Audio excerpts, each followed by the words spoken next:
"Sir, can we eat the trash?" The question reached Sergeant Danny Park before he understood it. Two children, a girl, and a smaller boy, standing beside the outdoor trash can in the afternoon heat outside a Rouse's grocery in Breaux Bridge, Louisiana. Archer had already turned toward the voices. The girl was 8, maybe, the boy younger, and they were looking up at Danny with the particular steadiness of children who have run out of other options and are too young to be embarrassed about what they still need. By the old Buick at the lot's edge, a woman in her 70s stood with 2 empty paper bags, and her face turned toward the pavement. Whatever she had gone in to buy, she had come out without it. Archer moved toward the children without being directed.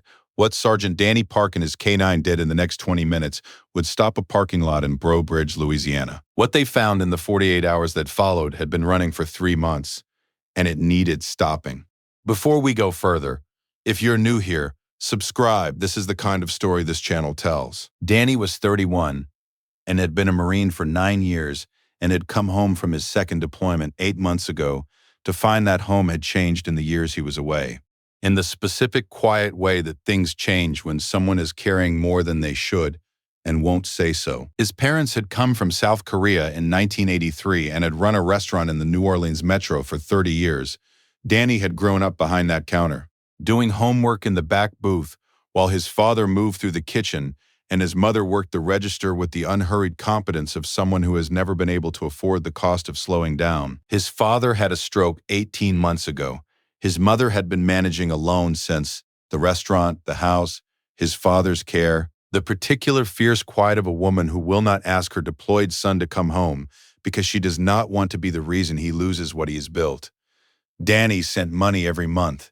He called twice a week. He had been home on leave for 4 days and had spent most of them watching his mother work and trying to understand why she had never once let him see the weight of it. He had been understanding this for 4 days and had not yet arrived at a conclusion, which was part of why he was out walking Archer in the heat of a Louisiana afternoon, instead of sitting in the house where understanding felt too close and too far at the same time. Archer was 5 years old, a Belgian Malinois, black and tan, with the sharper energy of a younger dog, not the settled deliberateness of Bear or the pale patience of Ghost, but something more immediate, more curious, quicker to commit. He had been cross-trained in community work during his service, had been around children in outreach contexts, and had developed in that training a specific gentleness with small people. He moved slower around them, dropped his head. His instinct in the presence of distress was to move toward it rather than wait for direction. When he heard the 2 children's voices by the trash can, he turned before Danny did. This had always been Archer's particular quality, not waiting for the order when the order was obvious. Edna Thibodeau had been 74 years old for 2 months and had been in Breaux Bridge for all of it. Born here, raised here, buried her husband here 3 years ago in the cemetery on Main Street with a funeral that half the town attended because Frank Thibodeau had been part of this town for 50 years and his wife had been part of it longer. She had run an alteration shop called Thibodeau Sewing on the main block for 33 years. Wedding dresses and prom gowns and the uniforms of every young man and woman from this parish who was shipping out to something, because Edna believed that you went into the service looking sharp, and she had pressed and repaired and adjusted every uniform that came through her door as though it were a personal obligation. She had sewn 3 wedding dresses in one summer once and had eaten standing up for 6 weeks, and had not once considered it a hardship. Her husband Frank had served in Vietnam 1968 and 1969 with the 1st Marine Division. He had come home different in the specific way that men came home from that war, and had spent the rest of his life being mostly all right with occasional dark stretches that Edna had learned to hold without.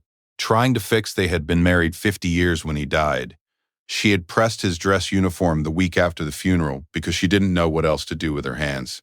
Their son Joey worked the offshore oil rigs in the Gulf of Mexico, the way men in South Louisiana have always worked the water in whatever form the water takes. Joey sent money home every month.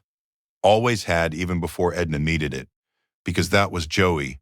4 months ago, an equipment accident on the rig had put Joey in a hospital in Homa, with injuries that were serious enough to keep him off work indefinitely and not serious enough to generate the kind of payout that would have replaced his income. He was recovering. He was not working. He was not sending money home. 6 months ago, a phone call had come to Edna's house from someone claiming to be from the Social Security Administration, claiming there was an error in her benefits calculation, asking for her account information to process a correction. Edna had given it. She had been giving information to people who asked for it correctly for 74 years, and it had served her. And this time, it had not. Her benefits were redirected for 2 months. The fraud was eventually detected, and a correction was filed. A letter arrived 11 weeks ago on official letterhead saying her benefits had been restored and would be reinstated pending review. The money had not come. The review was apparently still pending. The letter was on her kitchen table under a utility notice, and beneath the letter were 3 prescription bottles, 2 of them empty, and one of them containing 11 pills of a heart medication she had been rationing by cutting them in half for 6 weeks because she had been choosing between the medication and the groceries, and had been choosing the groceries because Rosie and Will needed to eat. The grandchildren, Rosie, 8, and Will, 6, were Joey's children from his first marriage, staying with Edna while Joey recovered. They had been with her for 4 months. She had not told them what was happening with the money, because they were 8 and 6, and because you did not tell 8-year-olds that things were this serious, because that was a weight they did not yet have the structure to carry, and she was not going to put it on them. She had not told anyone else, either. She had been waiting for the review to conclude. She had been waiting for 11 weeks. Do you know someone like Edna? Someone managing alone, waiting for something that should have arrived months ago? Too proud to say how close to the edge they actually are? If that person is still reachable, reach back to them tonight. If they're not, type their name below. Danny's immediate transaction was simple. He walked the children back to the old woman by the Buick, who looked up with the face of someone who has been found doing something they hoped no one would see. And he said nothing about what he had heard them ask. He said, "Can I help you with something?" Edna said, "We're fine, thank you." He said, "Ma'am." Just that word, in the tone that means, I know you are not fine, and you don't have to perform for me. She looked at him for a moment, and at Archer, who had brought the children to her side and was now sitting at her left knee, as though this were a position he had held before. She looked at the dog for a long time. "The card didn't work," she said. "There's a situation with my benefits that's being sorted out. We're managing." Danny said, "Give me 5 minutes." He left Archer with Edna and the children, the dog stationed between them and the parking lot, his body oriented outward, watchful, and he went back into the store. He took a cart from the corral by the entrance, and he walked the aisles, and he filled the cart with the particular efficiency of a man who grew up helping a mother stock a restaurant and knows how to feed a household. Bread, rice, beans, canned goods, eggs, milk, chicken, fresh vegetables, cereal, peanut butter. He did not ask Edna what she needed. He had seen the 2 children. He knew what was needed. He paid at the register with his card. The cashier, a woman named Gloria who had worked this store for 11 years, watched him load the bags without comment, and then said quietly, "You need a second cart?" He said, "I think we're good." The parking lot had the late afternoon quality of a place that has noticed something and gone still around it. 3 other customers who had been on their way to their cars had stopped. A man in a truck with the engine running had turned it off. Gloria was watching through the plate glass. Edna said, "I can't." "Yes, ma'am, you can," he said. He loaded the bags into the Buick's trunk, while Rosie and Will watched him with the specific attention of children witnessing something they will not understand fully for years, but are recording anyway. When he had loaded the last bag and closed the trunk, Archer walked to Edna, who was standing to one side with her hands at her sides, in the posture of someone trying to hold themselves together, and pressed his head against her hand.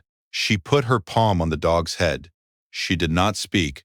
Her shoulders, which had been held very straight for a long time, moved once. The parking lot went quiet. She let him carry 2 of the bags inside, because Will had taken the others, and Rosie was directing the operation with the authority of an 8-year-old who has decided she is in charge of logistics. The house on Lessard Street was a wooden shotgun house with a porch that needed paint and curtains in every window, and a kitchen that smelled of the sausage Edna had made 3 days ago from the last of what she'd had, and it was the house of someone who maintained everything within their power and had run out of power in certain specific areas. In the back bedroom, the door half open, Danny saw the uniform, Frank Thibodeau's dress blues, on a hanger from the doorframe, pressed, the 1st Marine Division patch on the sleeve, the ribbons in order, the uniform of a man who had served and come home and lived a long life. and whose wife had pressed his uniform the week after he died because she needed something to do with her hands, and had not taken it down since. Danny stopped in the hallway for a moment. He had served in the 1st Marine Division. He had the same patch. Different war, different decade, same unit. He stood in the hallway of this woman's house and looked at the uniform and understood something about the specific weight of a household where a veteran's memory is still present in every room. And the woman, holding that household together, has been doing so alone for 3 years and has been asking nothing of anyone. He went back to the kitchen. He helped put the groceries away because Rosie had established a system and Will was following it, and it seemed right to follow it too. While they worked, Edna talked in the way people talk when they have been holding something for a long time and someone has done something that makes the holding feel less necessary. She told him about the phone call and the fraud and the correction letter and the pending review. She told him about Joey's accident. She told him about the medication. He asked for the letter. She brought it from the kitchen table. The stamp in the upper right corner read, "Pending review, benefits reinstatement processing." Below it, a case number and a processor ID. The letter was dated 11 weeks ago, 77 days. He looked up the Louisiana DCFS benefit processing statute on his phone. 72 days. That was the maximum. Under state law, they were 5 days past the statutory deadline. He asked Edna if she had called the office. She said she had called twice and been told the case was in queue. He asked for the case number from the letter. What Edna said when he told her what the deadline meant, that they were not waiting for the process to conclude, but documenting that the process had already failed, was something he would think about for a long time. She said, "I should have asked someone sooner." She said it the way his mother said certain things, as an admission extracted against pride, costing something. He said, "You didn't know it was already past due. Nobody told you." He called a veterans benefits advocacy organization he had a contact at through his unit's transition services. He reached a woman named Audrey who knew exactly which statute he meant and said she could be at the Lafayette DCFS office by 9 the following morning. He called his unit's JAG contact for a referral to a civilian veterans law office. He got a name and called it and left a message. He sat at Edna's kitchen table under Frank Thibodeau's photograph on the wall and built a file from the letter, the case number, and the processor ID. And he did it with the methodical patience of someone trained to prepare before he arrives at a thing rather than improvise inside it. Rosie asked him if Archer could sleep inside. He said that Archer generally slept where he was needed. Archer was already on the rug by the back door, which appeared to have answered the question. If you were sitting at Edna's kitchen table that evening with the letter and the case number and the statutory deadline, knowing that tomorrow's window at the DCFS office was the only one you had, what would you have done differently? Tell me below. I read every comment.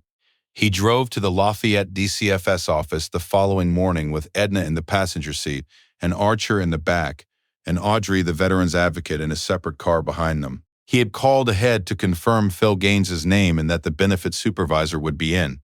The waiting room was full.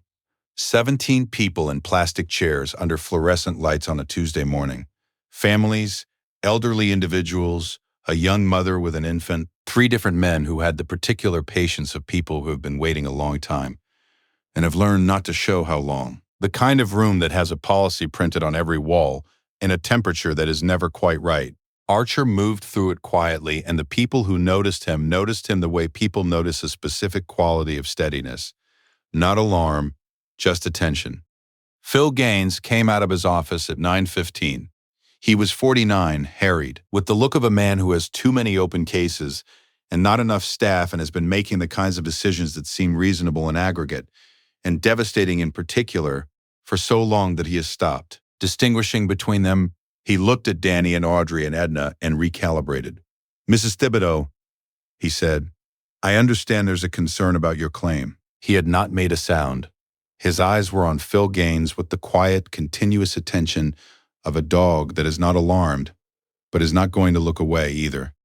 Phil began to explain the processing queue and the volume of cases and the standard timeline and the way the review process worked and why certain claims required additional verification time. He said it in the practiced, even voice of someone who has had this conversation many times and has learned to say it in a way that sounds like information rather than apology. Edna said, "My grandchildren asked to eat trash." She said it to Danny, not to Phil, not to the room. Just to Danny, as a correction of the record, the way she would have stated a fact in her sewing shop when a measurement had been wrong and needed to be said plainly before anything else could proceed. The waiting room was very quiet. The young mother with the infant was looking at Phil Gaines. Two of the men in the plastic chairs were looking at Phil Gaines. A woman across the room who had been staring at her phone had put her phone down.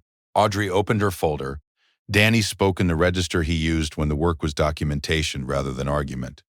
Level, specific, without affect or accusation. He said that Edna Thibodeau's benefits reinstatement claim had been filed 78 days ago.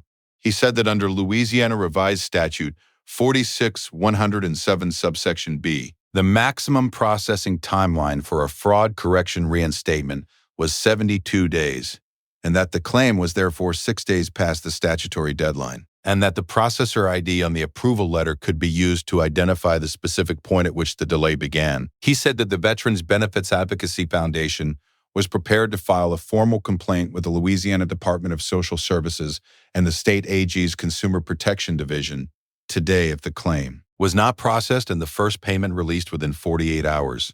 He said that Edna Thibodeau's prescribed heart medication had been rationed by half dose for 6 weeks due to the delayed payment, and that this constituted a medically documented consequence of the processing failure, which the Advocacy Foundation would also be including in its report. He did not raise his voice. He did not threaten. He described the sequence of events and their consequences and let the description do the work. Phil Gaines looked at the case number Danny had written on the top page of the folder. Audrey slid across the desk. He looked at the room. He pulled up the file. In the silence while he typed, Archer sat down. He sat facing the room with his back to Phil Gaines, which was the direction that no longer needed watching, and his eyes on the people waiting. The 17 people in plastic chairs who had their own cases and their own delays, and who had been watching all of this in the specific quiet of people who recognized something they had been waiting for. Someone else to say. The first reinstated payment posted to Edna Thibodeau's account in 36 hours. Phil Gaines processed the claim personally. He did not file a formal explanation for the delay, but he submitted a departmental memo the following week requesting a review of processing protocols for fraud correction reinstatements, which was the closest the memo structure allowed him to say that something had gone wrong that should not have gone wrong again. Danny filled Edna's prescriptions before he left Breaux Bridge. He drove to the pharmacy with Rosie in the back seat because Rosie had decided she was coming, and Danny had decided this was fine. And Archer sat between Rosie and the door, and Rosie told him the names of every dog she had ever seen in real life, which was 11. And Archer listened to all of them. Joey called from Homa that evening. He had been told about the past 4 months in stages, by Edna and then by Danny, and the call lasted 40 minutes and ended with Joey crying in a way that men cry when they have been prevented from helping someone they love, and have finally been told the extent of the damage, not by accusation, but by fact. Edna told him it was handled. Joey said he was coming home as soon as the doctor cleared him. Edna said she would make the étouffée. Joey said he had been thinking about that étouffée for 4 months. The Veterans Benefits Advocacy Foundation flagged 3 additional cases in St. Martin Parish with similar delay patterns. The formal complaint produced a state-level audit of DCFS benefit reinstatement processing timelines. The audit found 41 cases past the 72-day statutory maximum. All 41 were expedited within 30 days. Frank Thibodeau's uniform was still on the hanger in the back bedroom when Danny came through the kitchen to say goodbye. He stopped in the hallway for a moment and looked at the 1st Marine Division patch in the same way he had looked at it the day before. Not at the uniform, but at the emblem of a thing both of them had been part of across 50 years. Edna, who had come up behind him, said, "He would have liked you." Danny said, "I would have liked him."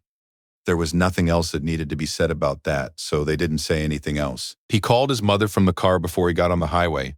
She answered on the first ring, which meant she had been waiting for the call, which was something he had not let himself think about before. He told her he had been thinking about her, which was both true and insufficient, and the best he had available at the moment. She said she was fine. He said he knew she was fine. He said he also knew what fine cost. She was quiet for a moment. Then she said, "You sound like your father used to." He took that with him. The grace that happened in a grocery store parking lot in Breaux Bridge on an October afternoon was not a complicated thing. A man heard 6 words that needed answering and answered them. His dog was already moving before he was, which was how it had always worked between them. The parking lot went quiet because quiet is what happens when people witness something that reminds them what they're capable of, and the reminder is unexpected, and it takes a moment to settle. Danny Park had stopped at that grocery store because he was restless, and walking helped, and the store was on the route. He had heard 6 words. He had bought a cart of groceries. He had stayed 2 more days. He had not planned any of it. What a man does in the 48 hours after he hears 2 children ask a question that should not exist. That is the whole of the story. Everything else is logistics. This story is for every family that has been waiting for money that was already approved and already owed and still hasn't come. For every grandmother who has been rationing her medication and saying she's fine. And for anyone who has heard a question that stopped them and chose to answer it. Is there someone in your life managing quietly on less than they should have to manage on? Tell me about them in the comments. I read every one. Every story on this channel is about choosing not to look away. If that means something to you, subscribe so you're here for the next one. Which moment in the story stayed with you? I'll see you in the comments.